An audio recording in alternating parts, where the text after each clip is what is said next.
Hey there everyone, this is Ryan from Bards & Nobles Gaming. This is a continuation of my series of Halloween games, or Halloween themed games. I'm starting off with Gloom. This is going to be a tutorial on how to play the game Gloom. Hope you enjoy. So the first step to playing Gloom is going to be separate all the character cards or the families out from the regular deck of cards. You've got Castle Slogar, Dark's Den of Deformity, Blackwater Watch, and Hemlock Hall. These are the four families available for play. My personal favorite is Dark's Den of Deformity, as it is kind of a creepy sideshow carnival, and I find that hilarious. So I'm going to be using them as the example for this video. Once you've set up your family and you're ready to start your turns, there are also these turn direction cards that tell you exactly how your turn is supposed to go. So on your turn, you're supposed to pick two of these plays that you can make. Then you draw back up to your hand limit, which is usually 5, except for under unusual circumstances. And then do your free plays, which are only granted by some of the cards and don't count towards your 2 plays for the turn.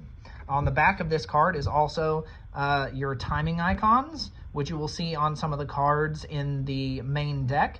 And it basically just describes when some of those cards take effect. So on the first person's turn, they were going to draw a hand of 5 cards from the main deck, which will make up your hand of cards. Now you may have noticed that all the family cards as well as the main deck cards are all transparent. And that's because one of the neat features of this game is when you play a card onto a character, it actually is going to go directly on that card. So like if I was going to play this card on Samson O'Toole, then it would go right over his character and it would show that he gets -30. Now, what those numbers mean is the goal of this game is to make your family as miserable as possible and then kill them. So there are several cards in here that either make them miserable or make them happy. The happy cards are going to be represented by cards that have positive numbers, and those are the ones you want to stay away from. You can also play these on your opponent's family to kind of make it harder for your opponent to win. And then obviously the negative cards.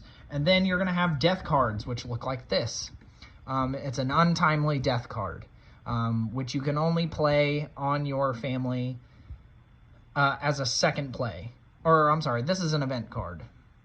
But your untimely death cards will go on top of somebody who you would like to kill, and that will kill them, and they are out of the game for the rest of the game. And that's about it.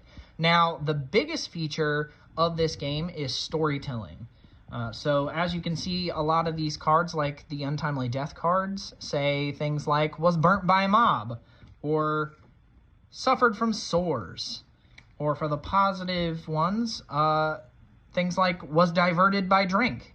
So all of these have storytelling elements to them.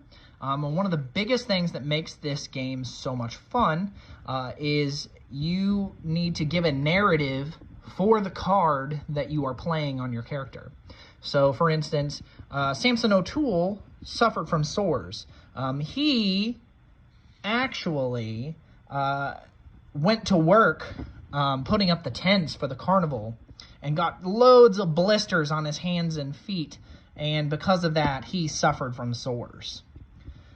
Things like that. You're just trying to make up a narrative for why Samson O'Toole suffered from sores. And then you have to explain why he was burnt by a mob and so forth.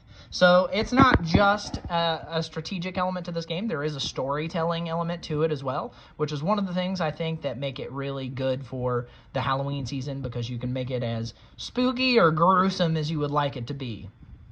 Another thing to be aware of as you're taking your turn in this game is when your cards are going to take effect. So for things like this card on Darius Dark, suffered from sores again, that is going to be a continuous effect, which means that it triggers when it's played and keeps working as long as the effect text is visible. So basically until it gets covered by another card, or until something causes you to discard that card or remove it from the character. Then you have cards like this one over here on Elisandra Deville. This is an immediate effect. So it takes effect immediately and then is resolved and doesn't trigger again. Then you also have cards that are response effects, which you can use them to respond to something that your opponent does, like canceling or discarding an untimely death card.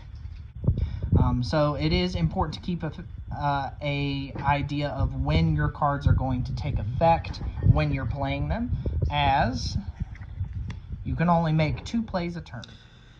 So just to tie up this video, I'm going to do a mock turn to kind of show you what a turn in this game looks like. I have drawn a hand of 5 cards, and the first card I'm going to play is Never Returned, which is an untimely death card. And as you notice from our card down here, an untimely death card can only be played on the first play of your turn. So that's going to be what I'm gonna do first.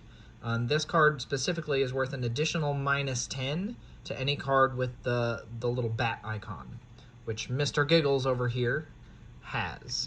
So that'll be an extra 10 -10 to him at the end of the game. Now for my second play, I'm going to play this event card. So this event card is an immediate action, and it says choose an untimely death card from the discard pile, then play it on a living character that either has that heart icon or a negative self-worth score. So I'm going to take our mock discard pile here. I'm going to take this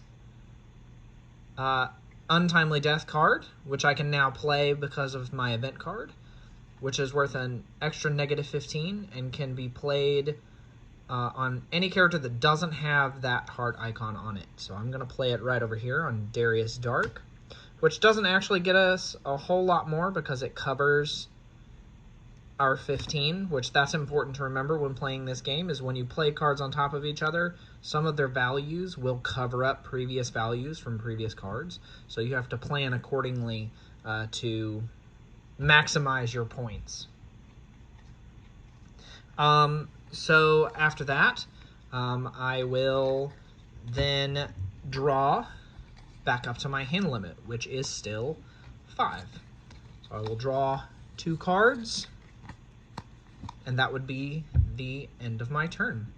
Now, normally, as we go about the turn, like I said before, I would narrate why Mr. Giggles never returned, or why Darius Dark happened to die old and alone, but that's kind of something that I find is best done on the fly while you play. Enjoy this game. Let me know if there are any others that you would like to hear about.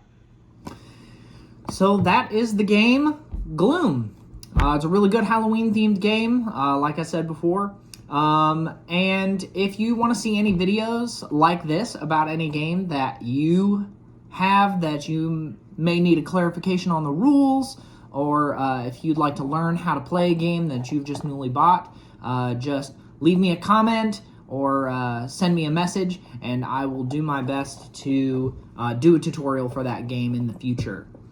Other than that, thanks for watching, and subscribe and like if you would like to see more videos as they come out.